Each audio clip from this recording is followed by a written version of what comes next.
Welcome to another Erik whiskey study. This is the Deanston 18-year-old Highland single malt Scotch whiskey, which has been finished for 6 years in Cognac Cask. I visited the distillery in June 2018. If you're interested, I will post at the end of this video a link to that video in which I share a lot more notes about the history of the distillery and a lot of my photography and video that I took during my visit. So before I get into this whiskey, here are my notes. The Deanston 18-year-old Cognac Cask finished Highland single malt Scotch whiskey. The whiskey is aged for 12 years in ex-bourbon cask, followed by a second aging for 6 years in Cognac Cask. It is unchill filtered with no added coloring and is bottled at 46.3% alcohol by volume. It is a limited edition, but is still available through online retailers anywhere between $160 and $180 US. Alrighty, so Cognac is a region northeast of Bordeaux. Southeast of Bordeaux would be Armagnac, very similar brandies or eau de vie from France. And the process of making this eau de vie or this spirit is sort of a predecessor to actually producing whiskey. Whiskey, coming from Ushkabe, is related to the same word eau de vie in French, meaning water of life. So the grapes that go into Cognac and Armagnac are primarily Uni Blanc, Follet Blanc, Colombard, and Baco. Uni Blanc really makes up probably the greater percentage of those two brandies.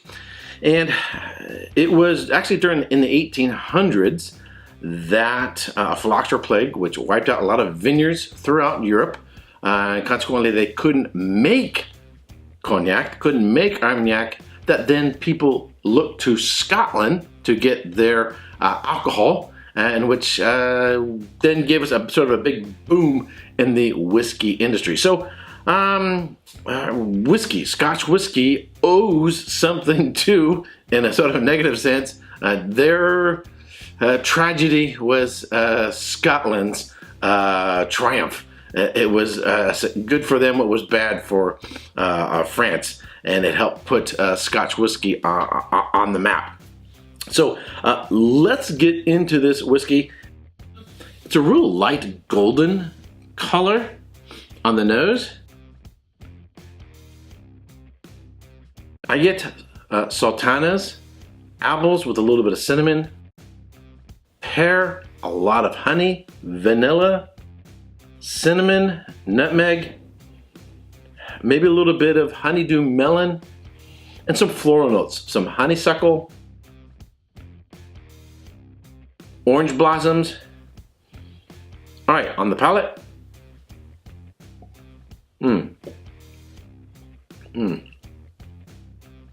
Nice. One more. Medium bodied, slightly sweet. Up front, I get the apples with a little bit of cinnamon. I can definitely get the pear, a lot of honey. Then I get the sultanas and some vanilla and cinnamon on the back end. This I would put in almost in the category of a dessert whiskey, and yet it's not super sweet, like something you would have after dinner, and it's sort of light. So this is actually something you might actually have as a aperitif before dinner, or during summertime, you know, it's a little bit warmer and you want something a little bit lighter, not something that's super heavy. This would suit really well for that. If you know someone who maybe even newly getting into whiskeys, this might be just sort of an easy approach. However, this is a very limited edition. Can be challenging to find, but search around on the internet, I still see bottles out there. Alrighty, so you may have noticed in the notes that this is a finished whiskey, and yet I said it goes on under a secondary aging for 6 years. Is there a difference between finishing and a secondary aging or secondary maturation? Well, I'm gonna do another video, so if you want to learn a little bit more about that, you want to keep an eye out for that video. What is whiskey finishing? All right, that's it for this review I'm going to give this a solid 92 points.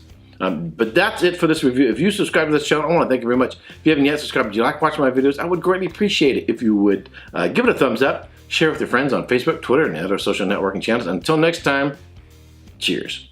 Hey, if you like my review, be sure to check out these other whiskey videos.